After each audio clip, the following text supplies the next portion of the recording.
गांधी यरवदा की जेल में बैठ करके भी रोता था। और यरवदा की जेल में बैठा बैठा वो व्यक्ति लिख रहा है कि आर्य समाजियों का तो सत्यार्थ प्रकाश है, ये ईसाइयों की बाइबिल के समान है। दुनिया में मैंने कई पुस्तकें पढ़ी, लेकिन ये सत्यार्थ प्रकाश एक ऐसी पुस्तक पढ़ी जो सबसे ज्यादा निराशाजनक है। उन्हें ये नहीं सोचा कि जिस सत्यार्थ प्रकाश को पढ़ करके 7,32,680 जवान आजादी की पूरी लड़ाई में 7,32,680 जवान, जिनमें 5 लाख नहर की दयान से प्रभावित थे, और वो हंसते हंसते फांसी का फंदा चूम रहे। और गांधी कह रहा है निराशाजनक पुस्तक है, क्योंकि खून तो था ही नहीं साथ में। इसीलिए तो कहावत बनी है, मजबूरी का नाम क्या है? वो आदमी, आप याद रखना, कायर व्यक्ति बहादुर का दुश्मन होता है, और ईमानदार आदमी, बेईमान आदमी ईमानदार का दुश्मन होता है, और चोर जो होता है वो चांद का दुश्मन होता है, वो नहीं चाहता, और मूर्ख होता है वो विद्वानों का दुश्मन होता है। ऐसी ऐसी बात लिखे लोगों को सिर्फ बाइबल दिखाई दे रही है, और ऐसे ही कुछ लोगों ने, उसके साथियों ने एक कविता बनाई थी। उनकी कविता तो दूसरी थी, लेकिन उसका जवाब देने के लिए मैंने एक दिन ये आर्य जगत के विद्वान से सुना था। गाने वाले तो ये लोग बैठे, कई बैठे, मुझसे गाना वाना नहीं आता, मैं तो सीधे शब्दों को बता देता हूँ आपको। लोग कहा करते हैं कि दुनिया के जितने भी फल हैं, एक दिन सबकी पंचायत हुई, और पंचायत में फलों ने अपने अपने विचार रखे। उन्होंने कहा भाई देखो, हमने देखा जंगल में जानवरों का भी कोई ना कोई राजा होता है, मुखिया तो होता ही, आदमियों का राजा तो होता ही, भाई फलों का राजा भी तो होना चाहिए कोई ना। उन्होंने कहा फलों का राजा किसे बनाए? तो सारों ने मिलकर के आम को फलों का राजा चुन लिया।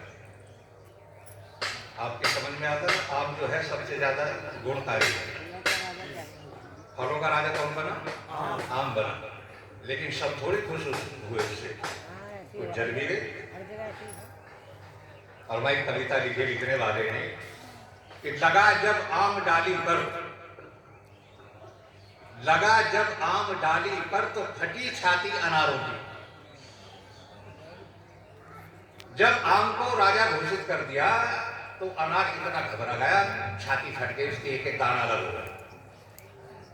लगा जब आम डाली पर तो फटी छाती अनारों की, लगे बेचारे पछताने की हमको कौन पूछेगा।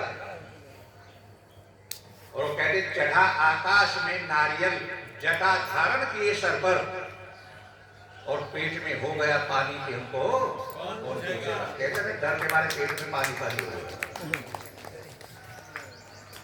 और सुनी जब आम की शोहरत पपीते पड़ गए पीले, और लगा खांसी रहे लटके की हमको कौन पूछेगा।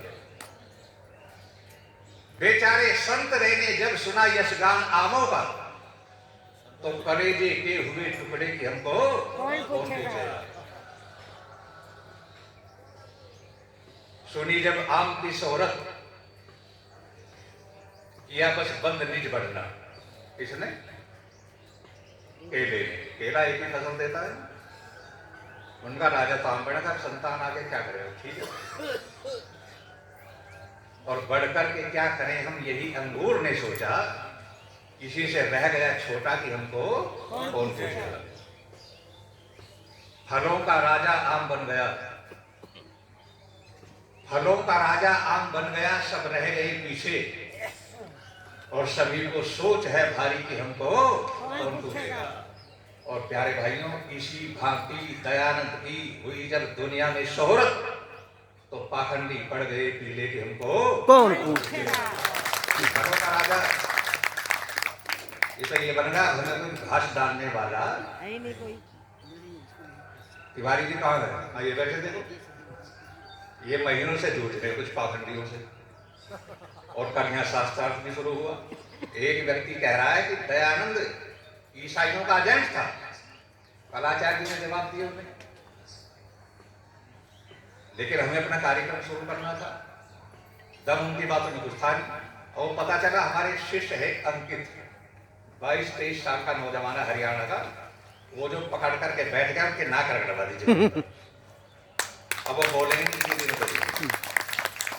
उनका शिवानंद से शास्त्रार्थ हो रहा था, नहीं उनका शिवानंद जी का चेला हूं मैं, पर बात को भी बताऊंगा तेरे को। और ऐसी वहां चर्चा चली।